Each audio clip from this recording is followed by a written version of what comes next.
बिस्मिल्लाहिर्रहमानिर्रहीम। अस्सलाम वालेकुम मेरे प्यारे भाइयों और बहनों, आप सबका स्वागत है एक और नए ब्लॉग में। हमारी इस दुनिया में गोल्ड से ज़्यादा कीमती चीज़ और क्या हो सकती है? और क्या आप जानते हैं कि हमारी इस दुनिया में सबसे ज़्यादा गोल्ड किस देश में पाया जाता है? हमारी दुनिया का वो ख़ास इलाका, वो ज़मीन जहाँ पर सबसे ज़्यादा गोल्ड मौजूद है, ये वो इलाका है जिसे अफ्रीका के नाम से जाना जाता है। मगर अफसोस की बात ये है कि सबसे ज़्यादा गरीब लोग भी वहीं पर पाए जाते हैं। और अफ्रीका का ही एक हिस्सा वो है जिसको बुर्किना फासो के नाम से जाना जाता है। अगर देखा जाए तो अफ्रीका कोई देश नहीं है, बल्कि अफ्रीका के अंदर ऐसे छोटे बड़े बहुत सारे देश देखने को मिलते हैं और बुर्किना फासो भी उन्हीं छोटे मोटे देशों में से एक है। और अफ्रीका के इन्हीं छोटे मोटे देशों की जमीन के नीचे ही सोना मौजूद है, जो कि इन छोटे बड़े देशों में बॉर्डर की वजह से बटा हुआ है। और जिस देश की आज हम बात करने वाले हैं वो इन्हीं छोटे बड़े देशों का एक हिस्सा है, जिसको बुर्किना फासो देश के नाम से जाना जाता है, जिसकी कुल आबादी 2023 के डेटा के मुताबिक 2 करोड़ 24 लाख के करीब है। और ये एक मुस्लिम मेजॉरिटी कंट्री है, जिसमें 63% लोग इस्लाम को फॉलो करते हैं और 26% लोग ईसाई हैं और बाकी बचे 9-10% लोग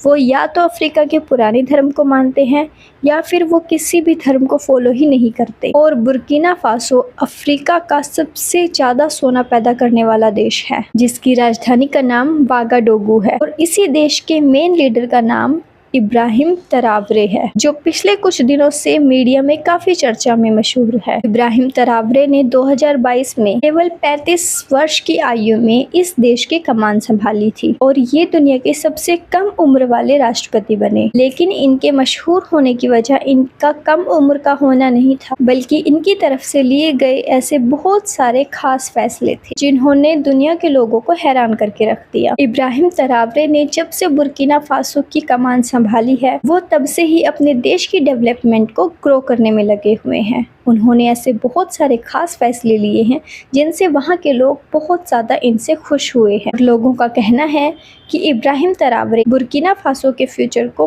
पूरी तरह से बदल देंगे और अगर इब्राहिम ट्रावरे इसी तरह से आगे बढ़ते रहे तो इंशाअल्लाह वो एक दिन पूरे अफ्रीका के मेन लीडर बन जाएंगे। इब्राहिम ट्रावरे बचपन से ही काफ़ी होशियार थे। इब्राहिम ट्रावरे ने 2010 में केवल 22 वर्ष की आयु में आर्मी ज्वाइन कर ली थी। और अगर बात करें कि अफ्रीका की ज़मीन में जो गोल्ड पाया जाता है उसको उसके देशों के लिए क्यों नहीं यूज़ किया जाता, क्यों अफ्रीका सबसे ज़्यादा गोल्ड पाया जाने वाला देश भी सबसे ज़्यादा गरीबी की हालत में देखा जाता है। बेशक अफ्रीका की ज़मीन में जो गोल्ड पाया जाता है उसको निकालने के लिए वहीं के लोगों की मेहनत से काम लिया जाता है। इसका फ़ायदा उनको नहीं होता, बल्कि इसका फ़ायदा बाहर के देश के लोग उठा लेते हैं। इन्हीं में से एक देश का नाम सामने आया है, जो कि फ्रांस ने पूरी तरह से इन छोटे बड़े देशों पर अपना कब्जा जमा रखा है और फ्रांस ही इन छोटे बड़े देशों का जो गोल्ड है वो अपने फ़ायदे के लिए यूज़ करता है। बेशक वो इनके देशों से सोना इन्हीं की मेहनत से निकलवाता है,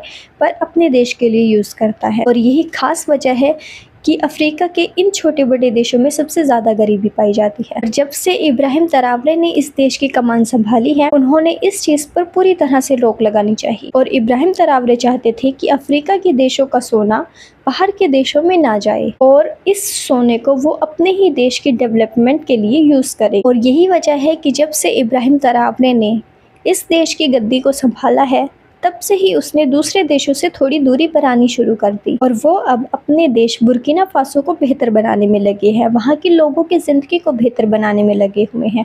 और उन्होंने कुछ ऐसे बड़े फैसले लिए हैं जिससे बाहर की दुनिया के लोगों के ऊपर भी बहुत असर पड़ा है। इब्राहिम ट्रावरे ने अपने देश की डेवलपमेंट के लिए चाइना और रशिया से भी काफ़ी मदद ली है। और अगर देखा जाए तो पिछले कुछ दिनों में इब्राहिम ट्रावरे ने पुतिन से भी मुलाकात की और जिस तरह से उनका रशिया में वेलकम किया गया, ये दौर उनका मीडिया में बहुत चर्चा में आया है। इब्राहिम ट्रावरे ने अपने देश के लोगों को काफ़ी ऐसे सपने दिखाए हैं, काफ़ी ऐसे वादे किए हैं जिनको वो अपने आने वाले टाइम में पूरा करना चाहते हैं। इब्राहिम ट्रावरे के इरादे तो बहुत सारे हैं, पर वो अपने देश की जनता के सपने किस तरह से पूरे करते हैं ये तो आने वाला टाइम ही बताएगा। अफ्रीका के कुछ ऐसे छोटे बड़े देश जिसमें से बुर्किना फासो एक मुस्लिम कंट्री है और पिछले कुछ दिनों से यही देखने को मिला है कि ये एक छोटा सा देश होते हुए भी, एक छोटी सी मुस्लिम कंट्री होते हुए भी धीरे धीरे पूरी दुनिया पर राज करने वाली है। आप सबकी इस टॉपिक पर क्या राय है मुझे कमेंट करके ज़रूर बताना।